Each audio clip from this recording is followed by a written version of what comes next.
বাঙালি বুঝে নেবে। বাঙালি ব্রিটিশ তাড়িয়েছে, বাঙালি বুটের আওয়াজ অনেক শুনেছেন, বাঙালি বন্দুকের নল অনেক দেখেছে, সেনার বুটের ব্রিটিশ সেনার বুটের আওয়াজ অনেক শুনেছে। এভাবে হিন্দি সাম্রাজ্যবাদী বিজেপির নির্বাচন কমিশন বাঙালিকে দমাতে পারবে না। এবং ভয়ঙ্কর ব্যাপার, 2021 সালে কোচবিহারের শীতলকুচিতে আধা সেনা নির্বিচারে গুলি চালায়, 4 জন বাঙালির প্রাণ যায়।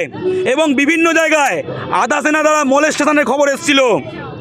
তাই এবার নির্বাচন কমিশন নিয়ম করে দিয়েছে, আধা সেনার বিরুদ্ধে ডিরেক্ট এফআইআর করা যাবে না।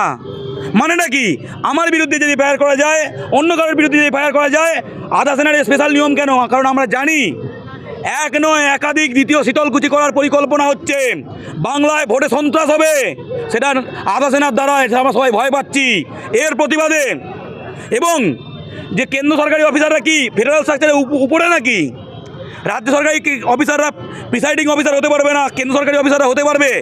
এই যে তার মানে বিহার ইউপি থেকে বিজেপির ক্যাডার নিয়ে আসবে, যেমন রোল অবজারভার করে, পুলিশ অবজারভার করে বিজেপি নেত্রী হাজব্যান্ডকে দুর্নীতি মামলায় ফেঁসে থাকা আমলাদের নিয়ে আসছে, সেই করে বাংলাকে দমন পীড়ন করে সেনা শাসনের মধ্যে দখল করতে চায়। এটা কিন্তু বীর সুভাষের মাটি, এখানে বাঙালি চুপ করে নেই। এটা কিন্তু বিহার নয়, এখানে কিন্তু রক্তকেও গণেশ কুমার বলে, বাঙালিকেও গণেশ কুমার বলে বাঙালি প্রতিবাদ করছে। আমরা কি বলি? আমরা সবাই সুভাষ সেনা, ভয় করি না বুলেট বোমা। মডেল কোড অফ কন্ডাক্ট চালু হয়ে গেছে, তারপরও ধর্মতলায় প্রকাশ দাঁড়িয়ে বলছি, বাঙালি বুঝে নেবে। বাঙালি ব্রিটিশ তাড়িয়েছে, বাঙালি বুটের আওয়াজ অনেক শুনেছেন, বাঙালি বন্দুকের নল অনেক দেখেছে, সেনার বুটের ব্রিটিশ সেনার বুটের আওয়াজ অনেক শুনেছে। এভাবে হিন্দি সাম্রাজ্যবাদী বিজেপির নির্বাচন কমিশন বাঙালিকে দমাতে পারবে না।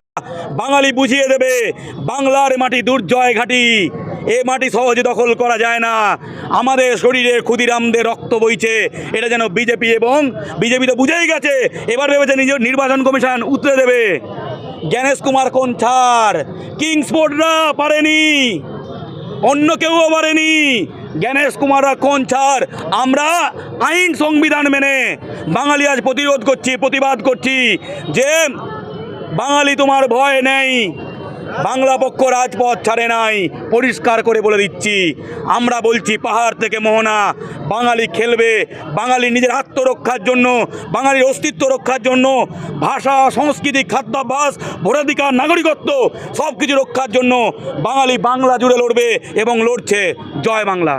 বাংলার নির্বাচন ভারতের জন্য গুরুত্বপূর্ণ, সত্যি কথা, কারণ বাংলা ভারতকে পথ দেখায়, কারণ বাংলা বুঝিয়ে দেবে এই দুরাচারীদের বাংলায় কোনো ঠাঁই নাই, এই হিন্দি সাম্রাজ্যবাদী বাঙালি শত্রুদের কোনো ঠাঁই নাই। কারণ বাংলার নির্বাচন প্রমাণ করে দেবে যে মোদি, অমিত শাহ হিন্দি বলয় বড় হতে পারে, বাংলায় তারা লিলিপুট, যেখানে যাবে সেখানে ভোট কমবে। গতবার দেখো 2021 সালে যেখানে যেখানে সভা করেছে সেখানে সেখানে ভোট কমেছে। তাই অমিত শাহরা যত বাংলায় আসবে, মোদিরা যত বাংলায় আসবে, বিজেপির ভোট তত কমবে। এটা বাংলা, এটা গুজরাট নয়, এটা অমিত শাহও জানে।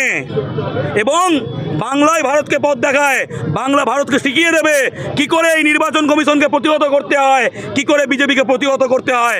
এবং ভারতের রাষ্ট্রীয় নিরাপত্তা চায়নার কাছে যেভাবে সঁপে দিয়েছে, যেভাবে আমেরিকার কাছে পায়ে মাথা লুটিয়ে এপস্টিনের ভয়ে যেভাবে মোদি ভারতকে বিক্রি করে দিয়েছে, বাংলার নির্বাচনের পর বিরোধীরা বল পাবে এই আমেরিকার পাপেট, ট্রাম্পের চাকর এবং চায়নার ভয়ে ডোকলাম ছেড়ে দেওয়া এই বিজেপি গভর্নমেন্টকে গোটা ভারতবাসী সাহস পাবে প্রতিহত করার জন্য। তাই বাংলা নির্বাচন ন্যাশনাল সিকিউরিটির জন্য এবং ভারতের সার্বভৌমত্বের জন্য খুব গুরুত্বপূর্ণ। বাংলার মানুষকে দেখে গোটা ভারত সাহস পাবে এই ট্রাম্পের চাকর এবং চায়নার ভয়ে গুটিয়ে থাকা মোদিকে সরানোর জন্য। জয় বাংলা।